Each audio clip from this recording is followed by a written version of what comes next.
Hi everyone, I'm David Fisher, and this is Presidential Perspectives, where we take a look at current events through the lens of American history as seen through the lives of the presidents of the United States.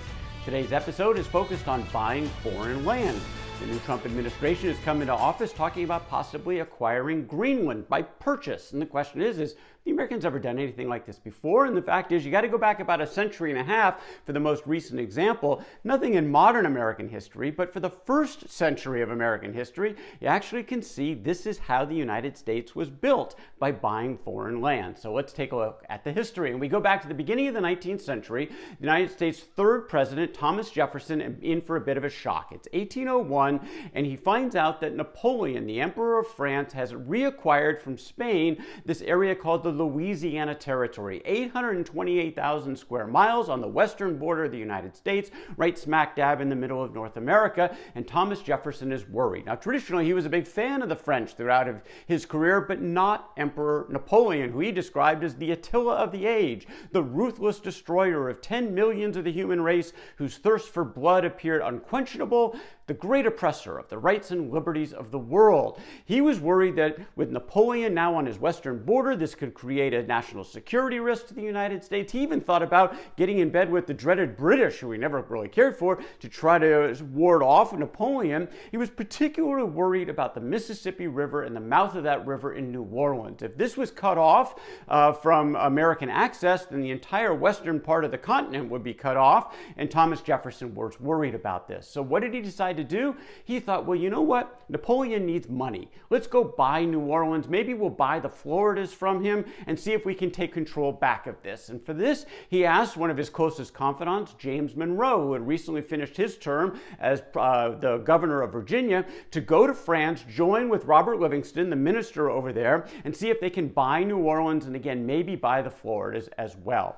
So they go over, and actually, what great luck. They meet with the foreign minister, Talleyrand, and Napoleon is actually not only open to selling New Orleans, he's already committed to saying, look, we'll sell it all to you, all of the Louisiana Territory. Napoleon really did need money for his European wars. There had been a recent uprising in the Caribbean holdings of the French, a slave uprising, and Napoleon basically saying, look, I'm getting out of North America and I'll see what I can get from a cost standpoint. He said $15 million. Now, this was more than Monroe and Livingston were authorized to spend, but they weren't going to turn a blind eye to this tremendous opportunity. They basically agreed on the spot and sent that news back to the administration, where Thomas Jefferson had a mixed reaction. He was thrilled about the opportunity to acquire the land, but he was concerned that this had constitutional questions, that he didn't think this was actually authorized by the Constitution, telling James Madison that I suppose they must then appeal to the nation for an additional article to the Constitution, an amendment, approving and confirming an act which the nation had not previously authorized. The Constitution has made no provision for our holding foreign territory, still less for incorporating foreign nations into our union. So what should they do? Have a constitutional amendment, and then they could go forward. But Jefferson also was a practical politician, so when it came time he started hearing that Napoleon might be changing his mind, he did too. And he told Madison, I infer the less we say about constitutional difficulties respecting Louisiana, the better, and what is necessary for surmounting them must be dubbed sub silento. In other words, we'll just stay quiet about that whole constitutional concern. Now, his hypocrisy notwithstanding, this is a great deal for the United States. The hypocrisy part is, look, he had been criticizing the Washington and Adams administrations for a dozen years for their monarchical tendencies, for going beyond the rights that's authorized in the Constitution for the executive. When it came to his turn, he saw an opportunity. He wasn't going to pass it up and mess it around. And if he at the end justified the means, that was okay. And it certainly did in terms of the benefit. 13 future states, again, 828,000 square miles, a great barrier for defensive purposes on the West Coast, now part of the United States, all for less than 3 cents an acre. It's a pretty good deal. There's only one person who was really unhappy at the end of this deal, and that's the man who actually made the deal, James Monroe, because he thought not only had he bought that Louisiana territory, but that it included the Floridas. East and West Florida were owned by Spain, and in this case, King Carlos of Spain said no, this was not part of his agreement with Napoleon. He still controlled the Floridas. James Monroe spent months going back and forth between Spain and France, but frankly, no one would give him satisfaction. It would take another couple of decades before the United States would acquire Florida. And that's the next major purchase, and it happened when James Monroe was the President of the United States. Let's fast forward to 1818. The First Seminole War is taking place, and this is a war with the Indians, some renegade tribes in Florida, Spanish-held Florida, who would sort of use that as a haven. Then they would escape into the United States, create some havoc, and then come back into Florida where they believed they would be safe and protected by the Spanish. There were also some escaped slaves that were involved in this, and the administration authorized General Andrew Jackson to go into Florida, clean up these Indian camps, and solve this problem. Well, he did in a rather brutal way, and in the end, the Spanish realized, look, we can't control this territory. It's time to get out.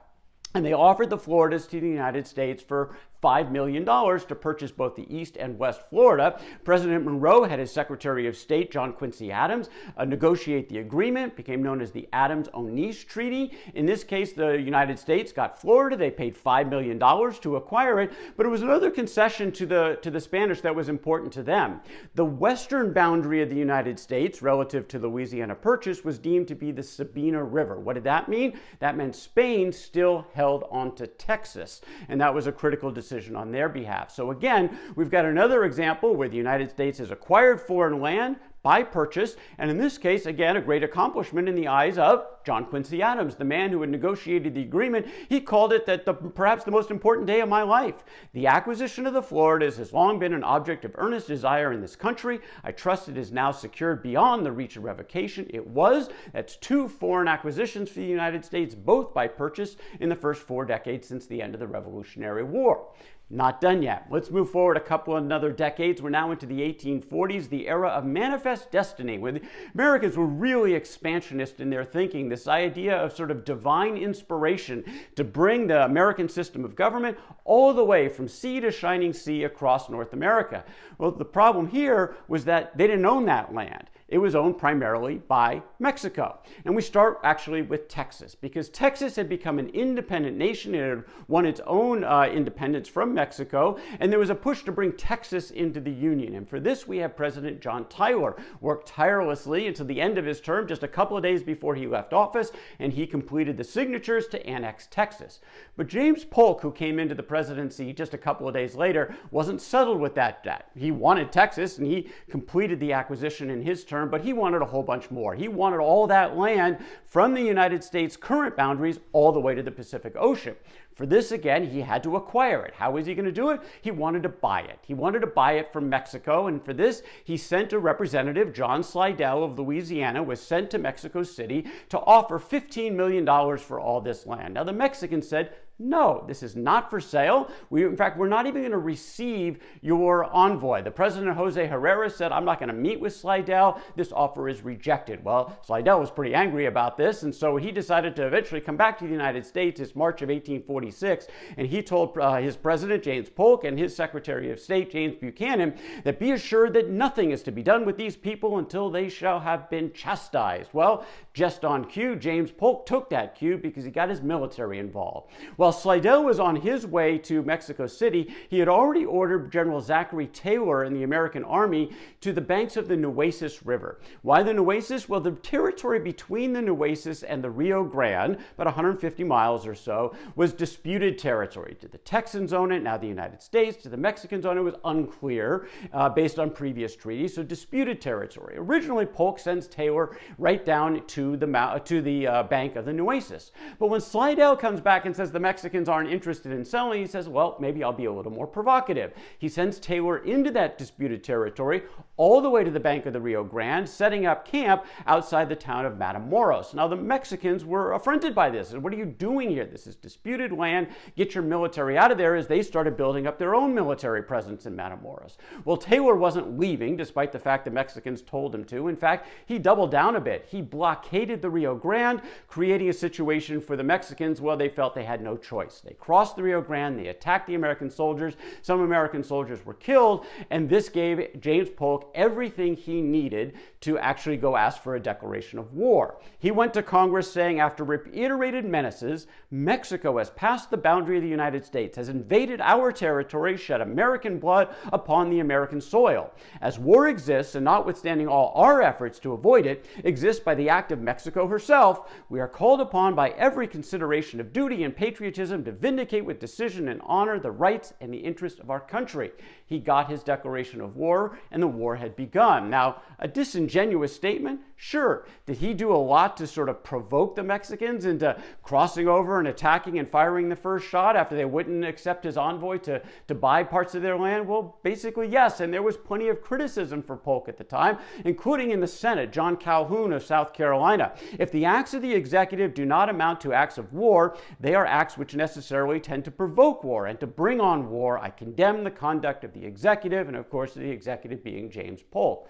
He wasn't the only one to criticize Polk. A freshman congressman from Illinois, the name is Abraham Lincoln. He comes into the House of Representatives and he begins, frankly, railing on President Polk about where it was that this war actually began. And was it disputed land or American land? According to Lincoln, establish whether the particular spot on which the blood of our citizens was so shed was or was not at that time on our own soil. He was claiming that it was not. This was called Lincoln's spot resolutions, pushing the executive, James Polk, to try to come clean about this. Polk basically ignored him. As for the war, the Americans trounced the Mexicans under General Zachary Taylor and also Winfield Scott. They capture Mexico City, negotiate the Treaty of Guadalupe Hidalgo in February of 1848, a massive cession of land to the Americans. Not only is Texas confirmed down to the Rio Grande, they get 500,000 square miles in addition. They paid the Mexicans $15 million, kind of like what they wanted to do before the war. But of course, that wasn't the total cost of this acquisition.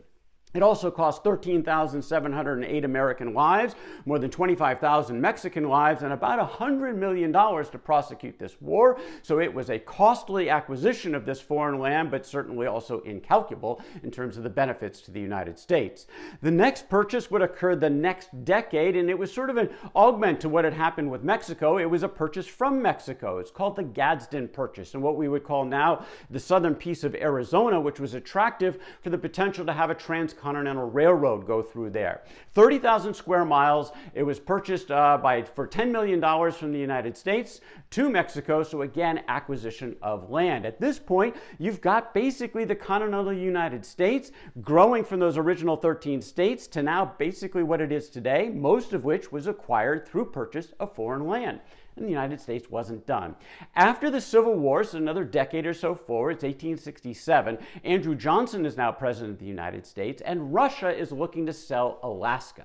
Russia had owned this territory for a couple of decades. Not many Russians had ever moved there. They needed money because of their losses in their own war, in the Crimean War, and they also were nervous about the British being right there, their enemy on the Alaskan border, the British, of course, owning Canada. They wanted out, and they wanted money, and they offered to the United States to see if they would buy it. Well, the Americans said, sure, we'll take Alaska. William Seward, the Secretary of State, negotiated the agreement, $7.2 million. Alaska now purchased land from a foreign land, now part of the United States. Now, a lot of people thought, what are we buying Alaska for? What does it have to do with the future of the United States?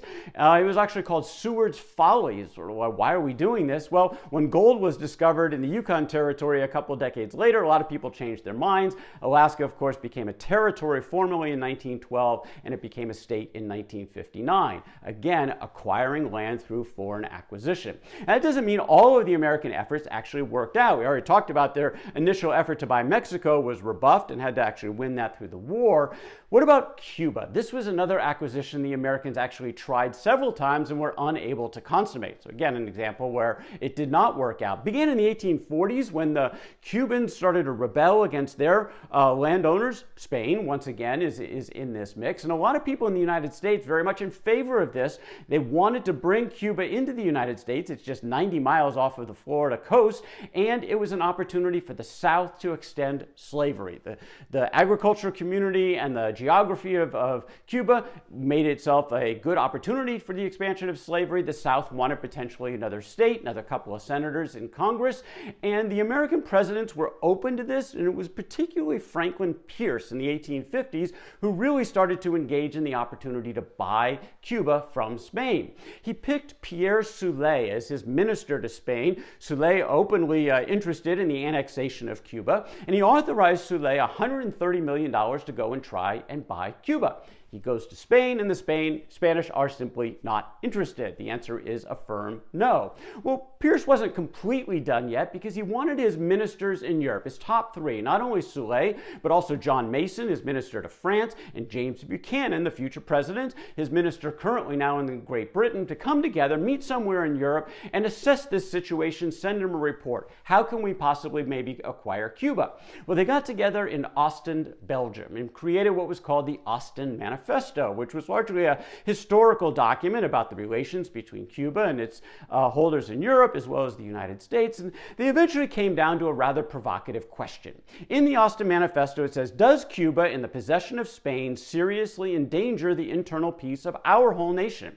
If yes, then by every law, human and divine, we shall be justified in wresting from Spain if we possess the power. If they possess the power, but this was a very provocative statement, and it felt like an imperialistic call to many people in Europe. It did not go over well. The Pierce administration, frankly, rebuffed the entire document, and the purchase opportunity for Cuba went nowhere. Came up again when Buchanan succeeded Pierce as president. He once again tried to buy Cuba. The Spanish weren't interested. It would be the end of the 19th century when the Americans would actually go to war under William McKinley to help the Cubans achieve their independence from Spain. That affected in the Spanish-American War right around the turn of the century. The Americans would establish for a time a protectorate over Cuba, but would never become part of the United States, sort of one of those that kind of got away. There was one other that fell into this category. Ulysses Grant in the 1870s tried to purchase what is now called the Santo Domingo at the time, the Dominican Republic, and what it's called today.